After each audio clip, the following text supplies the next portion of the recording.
Good morning, good evening, and good afternoon from wherever you're watching me. My name is Dr. Ayo Akerede, and I am based in Ontario, Canada.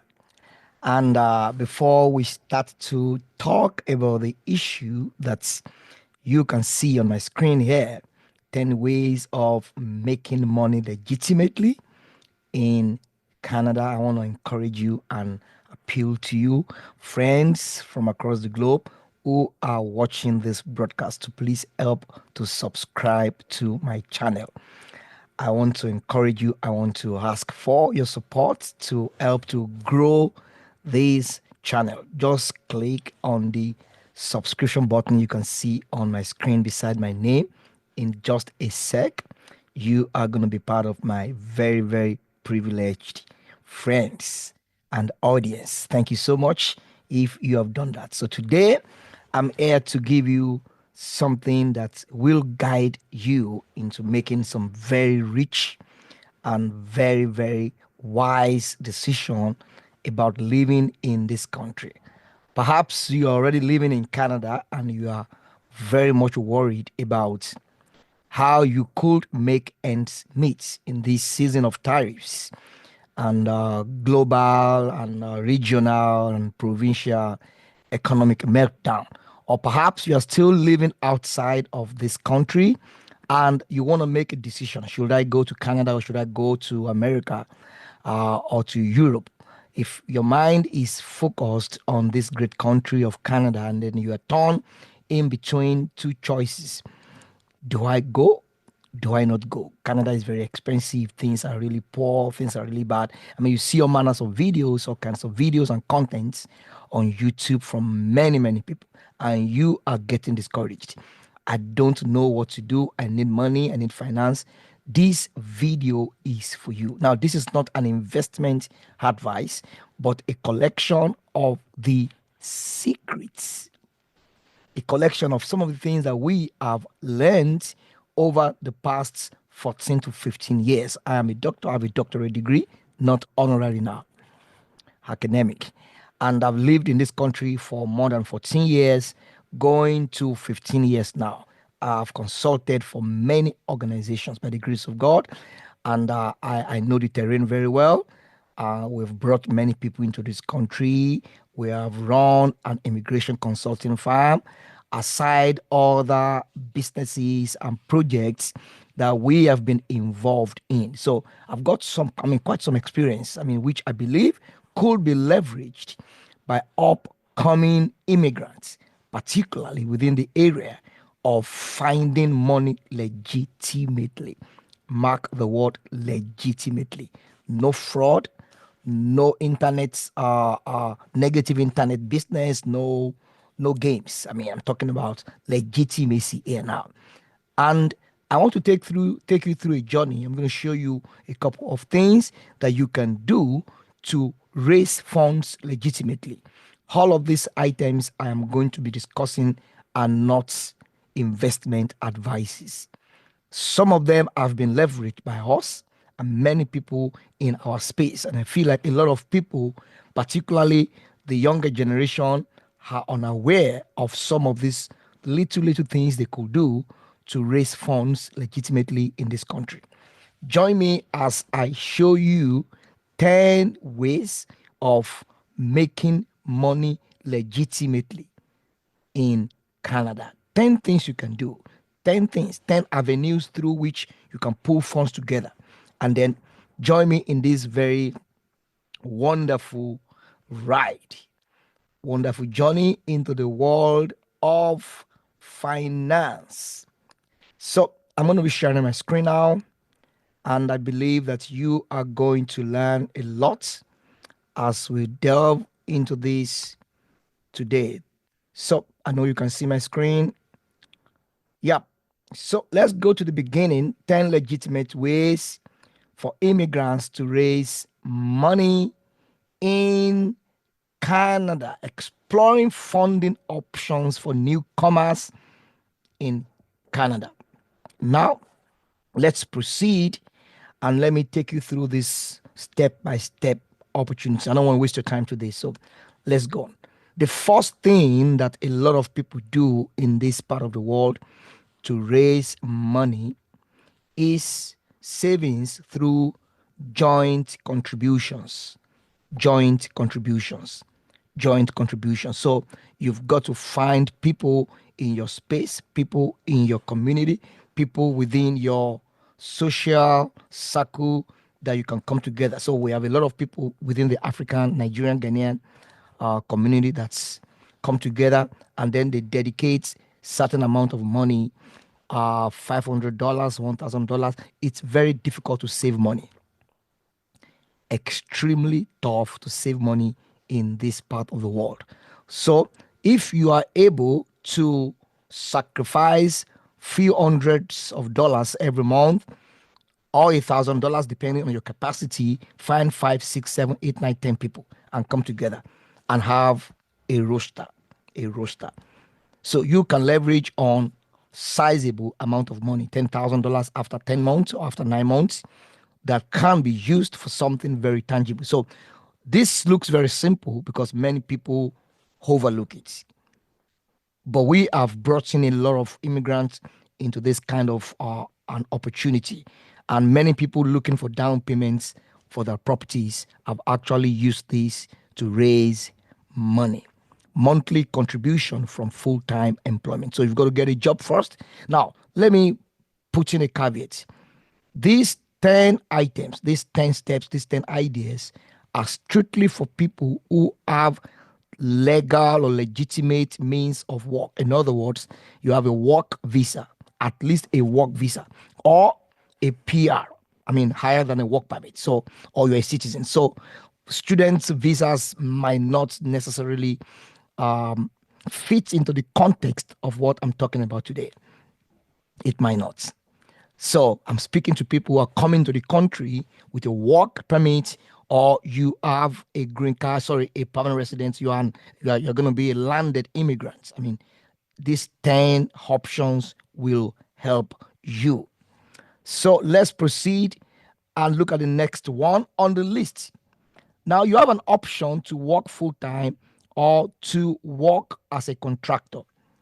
As a contractor, there is something called contract work in Canada. In other words, you're going to be working and paying your own taxes. So if you are getting a job that pays $50 an hour, and on the average, we have 160 hours in a month, so that's $8,000.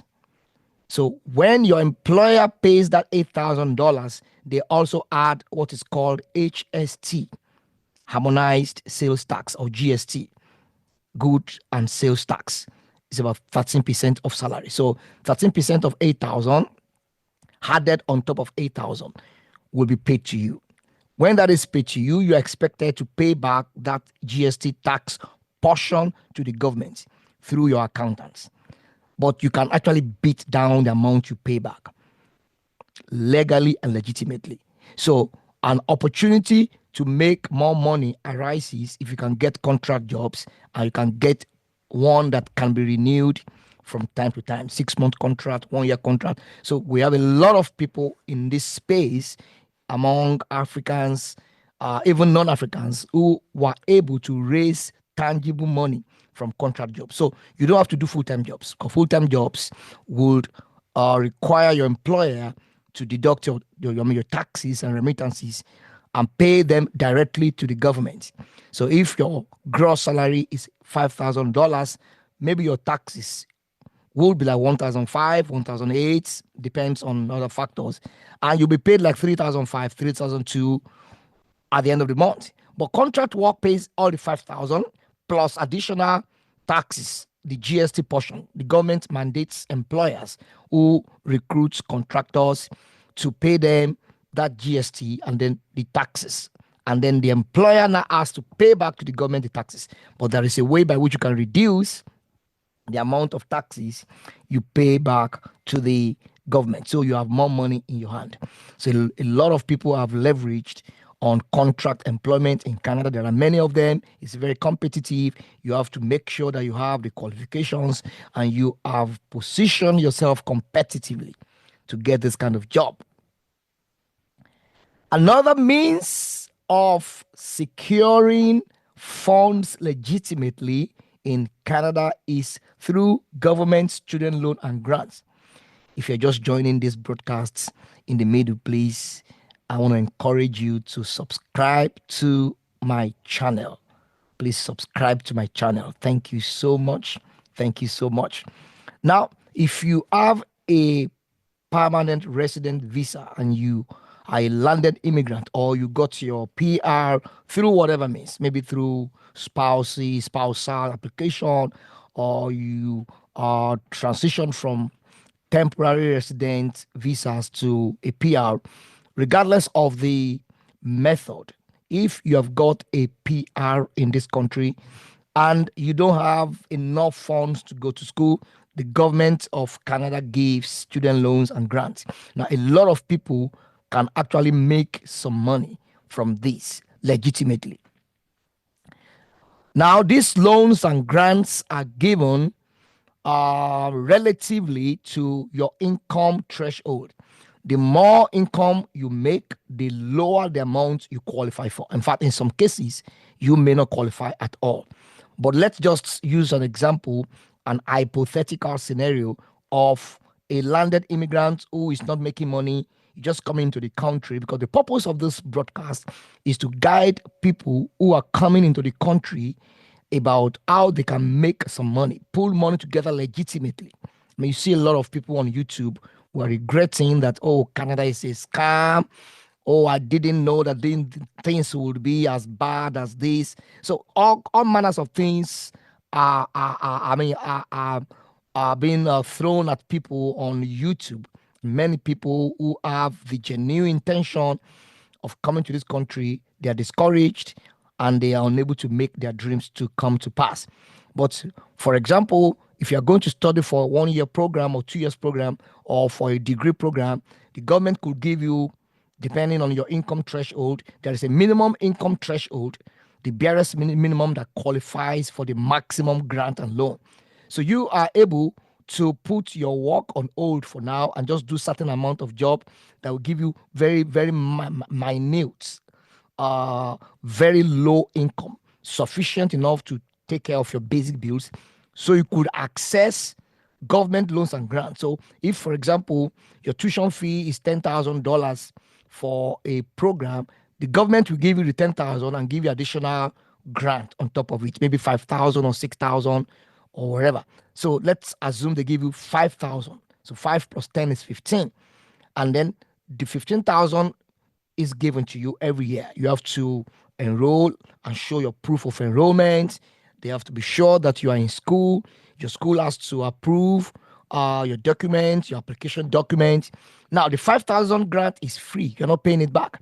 The 10,000 is a loan which you are paying back. So a lot of people leverage on this. Husband and wife are going to school. Each of them get 15,000 each. They decide to keep the income level very low.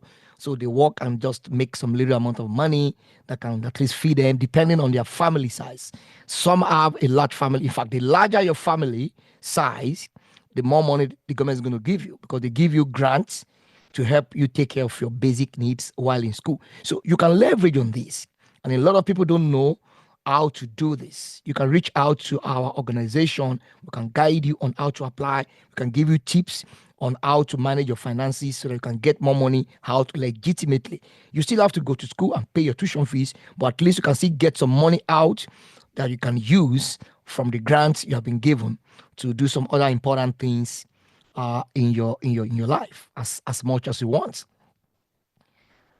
So, what is the fourth avenue for getting finance? Now, this one and the next one is like a no-go area for many people. This is not free money. This is a loan, line of credit. So the government, I mean the banks in the Western world, in America, in the UK, in Australia, in Canada, they give line of credit. There's something called line of credits, often given to employed people or business owners who have good credit ratings and who can prove to the bank that they can pay back these loans. They're not huge, maybe $20,000 or 30,000 or 15,000. and the interest rates are very low, usually very low. And so you can apply for these. So now a lot of people don't know that they have an option, they have an opportunity to leverage on line of credits, and they see loans as something very bad. Loans become bad when they are invested on liabilities. When you collect a loan and you buy shoes with it, or you buy a wristwatch, or you buy even a car. I mean, I don't like car loans, or because cars are depreciating assets. You buy a car today of $20,000 and you take it out of the car garage or from the dealership. If you bring the car back the second day, the value has dropped. So you spend loans on appreciating assets. So buy lands or buy houses or buy things that will bring you investment. So line of credits are another option for getting money. You need a good credit score. You need to have a job. If you're a business owner, the bank will ask you to show proof that you have made some money in the last 2-3 years. And then they're going to check your profile anyway. And a lot of people leverage on this to get money legitimately from Canada, from banks in this country. So I hope we are getting something from this short expose. I mean, we've leveraged on all these things I'm talking about. Many of us have leveraged on them. Where the problem lies is when people get these funds and misuse them, and they invest them on downward liabilities. Now, credit cards, and this is not a good option for people who do not know how to use credit cards. You cannot come to a Western country without applying or owning a credit card, because you need to build your credit history. The Western world is credit dominated. You can't do anything without a credit score. You want to buy a house, they will ask you for your credit report. You want even in certain instances in this country, you want to rent a house, the landlords, the house owners, homeowners will ask you for your credit history.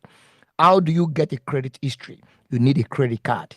So, and the banks are the custodians of credit cards. Now, credit cards range from $200 credit. The limits on the credit card is a loan. It's not free money. It's not free money. The loan ranges from $200 to any amount, 30,000, 40,000.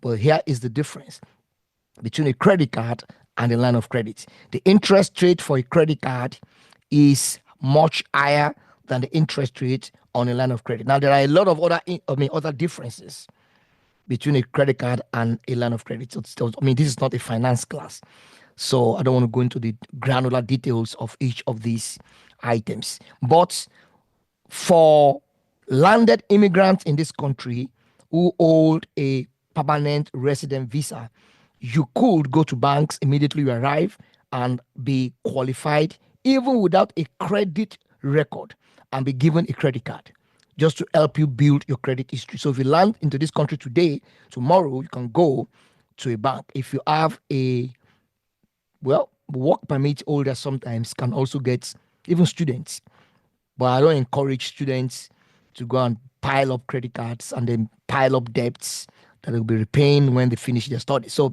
I'm focusing majorly on work visa holders and PR holders at the very minimum. Now, we've had cases where people collect credit cards and they use the credit cards to pay their tuition fees. Well, that doesn't provide immediate income, immediate revenue. I mean, it's still an asset. I mean, investing in your education is an asset, but we don't advise people to use credit cards to pay tuition fees, because if you don't get a job in a year or in 2 years after your graduation, you're going to pile up credits. The interest rates could be increased significantly if you miss payment. Your credit report and your credit history could be damaged, and you could be paying much more than you borrowed. So it's always very important to invest money that are loans on upward investments, not downward investments, like purchasing of houses or buying of lands or on any other thing that is an appreciating asset. But the purpose of this is to show you that we've had cases where people actually collect credit cards from 2-3 different banks. If you open accounts in 2-3 different banks and you approach them, they could give you 2,000, 1,000, 3,000, and then people pool those funds together and use them as down payment for a property. So when you hear people say, I don't know how to get money in Canada, no one is helping me, they are not mentored. They are not mentored. Our company offers settlements, guidances, settlements, advices. We offer settlement programs where we mentor people hand to hand, and we help you to understand how to navigate the system in securing accommodation, securing grants and loans, and getting yourself settled in the economy at a fee. So credit cards are options, but I've put a caveat forward. Don't apply for credit cards to be invested on downward liabilities. I hope we're draining in the contents. What is the next one? Now, this is for business owners. Another opportunity to pool funds together, to pool resources together in this country is through grant from government. The government of Canada is very generous and very friendly with business owners. Now, they don't throw the grants at you. The grants are not indiscriminately awarded. You have to qualify, but there are a lot of funding from the government across multiple provinces for various kinds of businesses and projects. Canada loves entrepreneurs. Canada loves not-for-profits that are doing things to help the community, to build social integration, to build cultural integration. So all you need to do is to register your business if you have an idea to help a community to reduce drug infection, to reduce drug abuse, to reduce mental health problem, marriage problems, mental health crisis as a result of marital issues. You come up with a proposal. Get a very good grant writer. Grant writers, pay them a little amount of money. They build a very solid proposal for you. Go to the website. There are many of them, and then apply for grants. There are people who have just come to this country within 2-3 years, and they collected a grant of a $500,000, $300,000. Some even collect $1,000,000. They employ people. They put themselves on the payroll of their own company. They are working from home, and they are paying other people, and they are doing nothing for the next 3 years other than just streaming their content on their platforms to teach, to train, and they're making a lot of money. And this is not a loan, this is a grant. There are so many of them. It's a legitimate way of making money in this country. So Canada is not a scam. People don't just know how to go about it. And that is why I'm here today, to just drop this little content, this very highly productive content for the benefit of a lot of people. So let's move forward and push to the next avenue for raising legitimate money, finance. Now, this is for homeowners. If you're listening to me and you have a home, or if you have money, you are based in Africa, you have money that you are bringing into this country, and you don't know what to do with it, or maybe you have 4 houses in Nigeria or in Ghana, and you are planning to relocate, and you are worried, how do I raise money in Canada to do business? How do I raise money in Canada to settle my family? And you can sell one of your houses in Nigeria and bring like $100,000 or maybe $50,000 or 200,000, depending on your capacity. And you come in and you buy a house. Now, after like a year that you have bought the house, you've paid the down payment or the deposit, you have a mortgage on the property, and you have a job that's from where you're paying the monthly mortgage, you can approach your bank and apply for what is called an ELOC. ELOC is Home Equity Line of Credit. You're going to be pre-qualified for it, and then based on your income, so the banks will give you access to a soft loan. This loan is called ELOC. It could be 100,000 depending on the value of your home. So if when you bought the home, the value was $500,000, and after a year, the value is $600,000, you have $100,000 equity on the home. So you could apply for ELOC of 50,000 or 40,000. The banks will do their own assessment, and they will do their own adjudication for the loan. Based on your credit score, they give you $50,000 at a very reasonable interest rate, which you can pull out and use it for other things, investments, repairs, or the repurchase or the purchase of a new property as down payment. So a lot of people leverage on this, and this is suitable for people who have properties in this country or they have money and they are looking for how to build a sustainable stream of funds for themselves. You invest those monies in properties, leave them for a year or two. You can come back to pull money out of your house depending on the value of the house and the equity on the house at the time you need it. So ELOC is another opportunity for raising money legitimately in this country. The other one is for homeowners. This one is for homeowners as well. You have a home, you bought the home for $500,000, and after a year, the home is 620 or 700 or 650 or whatever. This is only applicable if you have built certain amount of equity on your home. In fact, the previous one, ELOC, is also applicable if you have built certain amount of equity on your home. If your home's price hasn't increased to certain permitted level, because the government will not give you everything.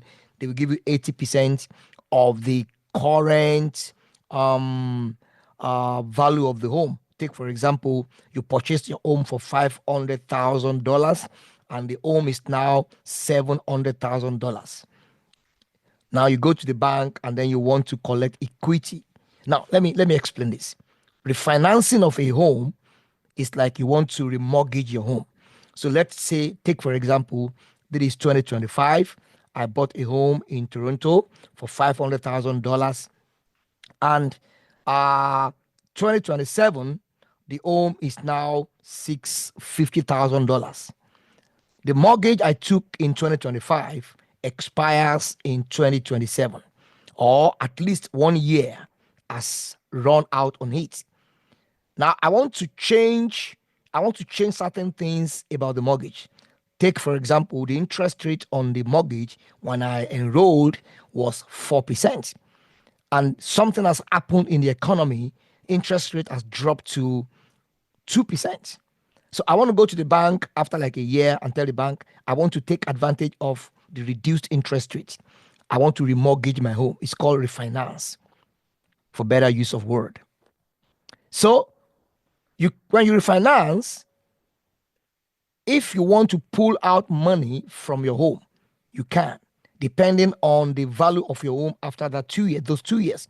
So if the home is now $700,000, you bought it for $500,000. That means you have $200,000 as equity. Now, the government will allow you to take out 80%. Oh, okay, now the house value is $700,000.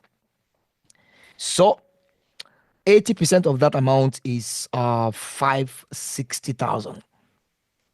You bought it at 500,000, meaning that you have $60,000 that can be taken out of the house, given to you for many reasons, for whatever reason you want to use it for, either for purchase of something or for to purchase another property or to repair something in your home or whatever. Now there are a lot of nuances that I cannot speak to in all of these items I'm mentioning, particularly when it has to do with HELOCs, refinance, and all these other home related opportunity for money. There are a lot of factors, a lot of hidden conditions, but they are not impossible. They are not difficult.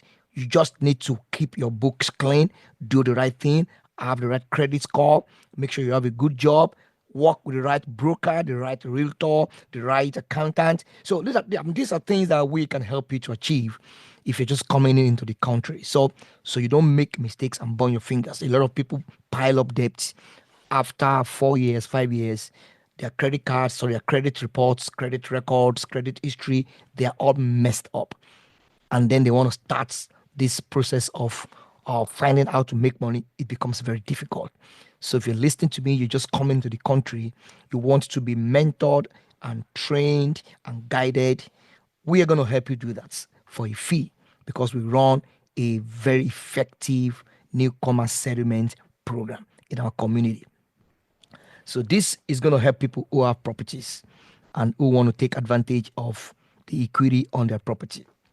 Another opportunity for pulling funds, for raising money, for pulling funds out of this system, of this country, is what I call pre-construction.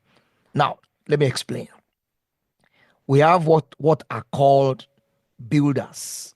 These are people who build houses, residential houses or commercial properties. So let's take, for example, I'm a builder. I have 10 acres of land and I want to build 100 units of homes, different size of homes, 3-bedroom, 2-bedroom, 5-bedroom.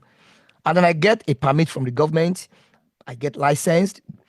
I have all my plans set. And then I have the fund from the bank. So I make an advert. I want to build all 100 homes. 2-bedroom apartment will cost, I'm selling it for $200,000, for example. 3-bedroom detached property, I'm selling for $500,000. I'm selling semi-detached townhomes. So various types of homes will be built, will be offered at different prices. And then I get sales agents who will help me market it. So the houses, the homes have not been built, but I have been licensed by the government to go and build them. It is called pre-construction. I have not constructed anything. I am going to construct them. So I invite people who want to buy into my projects. They bring money. So take, for example, I am buying a 3-bedroom semi-detached home for $500,000. That is the price that the builder has listed the property. So I go to the builder's office, I sign the papers, I sign the contract. The builder, they're going to tell me, we're taking 10% deposit. 10% of that price is $50,000. So once I pay them the 50K, sometimes in most cases, they accept them in installments. They'll tell you to pay 10K now, pay the remaining 40K twice or 3 times, depending on the builder. Then we sign the contract. Once we sign the contract, it becomes a deal. If it takes the builder 2 years to build my property, I'm going to wait for 2 years. Now, this is where it gets interesting. I bought the house for $500,000. By the time they are done building, the price would have increased. Take, for example, the price has increased to $700,000 or $600,000 or $650K. I bought it at 500. Now it's 650. I have an equity of 150K. Before they finish building the house, in fact, at the beginning, when I'm signing the contract with the company, with the builder, I will ask them, can I sell this property before you finish construction? They will tell you, yes, you can sell. And that is called assignment. You can find someone else who wants to take over this property and assign it to that person. So the clause has to be put in the agreement by the lawyer of the builder. But a lot of people don't know about this. So, but people who do this as business, they know. So they go and invest in small projects or big projects and put 50K, 40K, depending on their capacity. And they tell the builder at the beginning, if you will give me an assignment, if you won't give me, I don't want it. Because I don't want to take over this property. I just want to do business and make money. Of course, the builder will also charge some little fees because you are using him to make money. So at the end of the 2 years, before the 2 years of construction expires, about 3 months or 2 months, the builder will call you. You signed a contract with us 2 years ago. We are 3 months away from completion of this property. You can assign it to someone else, sell it and move on. That person will take over the property and own it. So I will talk to my realtor, talk to people, get an approval from the builder and look for a buyer. Once I get a buyer, the buyer comes in and then we exchange the documents, we sign the papers. The buyer will pay $650,000, not $500,000 that I paid originally. So I have $150,000 on the table. Some little expenses will go out, lawyers' fees, assignment fees, some little expenses. Sometimes 10,000, sometimes 15,000 or 20,000 max, depending on the builder and the agreement. Take, for example, the fees, the lawyer's fees, and all the other assignment fees that come out of that money is $10,000. So 10 from 150 leaves me with $140,000. So I am walking away with $140,000 plus the original down payment I paid, $50,000. That is $190,000. Of course, I'm going to pay taxes to the government later on. What kind of a business deal is that? And I have done that before. I have people who have done that before. And we took tangible amount of money that we used for further projects and further investments. This is called taking equity from assignment of pre-construction properties. Now, you can't do this on your own. You need to work with experts, people who know about this, but it's one of the easiest way. Now, it has a lot of challenges. Don't get me wrong. There are a lot of challenges. You have to find the right property. You have to buy into the right project. You have to be sure you are dealing with the right builders and make sure the contract is well studied by your lawyer. This is not a class for explaining and teaching people how to invest in properties, but I need to explain it so that people will be able to understand what I'm trying to get at. You can make a lot of money from this. Equity, taking money out of assignment of your properties. This is a legitimate way. There is no fraud in this. This is not something that we're doing under the table. This is legitimate. The government knows about it. That is why they're taxing people heavily and trying to collect back the money. The other one, which is getting to the last of the items, are rentals. If you have money and you are based in Africa and you want to make a lot of money in Canada, you can consider Airbnb, building houses, converting the houses and the basements to rentals for students. And then, depending on how much you have paid up out of the property when you are buying it, you can actually make income from the rentals. This is a very simple one. Everyone does this, even in Africa, but you need to own the property, because if you don't own it and you have a lot of mortgage on it, the rentals you are getting from the property go back to the bank, so you're making nothing. So this is for people who are able to pay up or even all of the property, all of the prices or the value of the property. Or at least they can pay 40-50% value, and they will only be paying like half of the mortgage value, mortgage amount every month, so that when they collect rent from clients, from tenants, they will have some money in their hand as their income, and then we send the rest to the government. So this brings us to the end of this short presentation: 10 legitimate ways of making income in this country. I've been here for many years. We've got a lot of experience, and we are here to help you. If you are in this country and you are just very new, you don't know where to turn to, things look very bleak, contact us. Get back to us. Get back to us. Reach us on the number showing on the screen: 647-704-7453. Canada is a good country only if you are guided and mentored.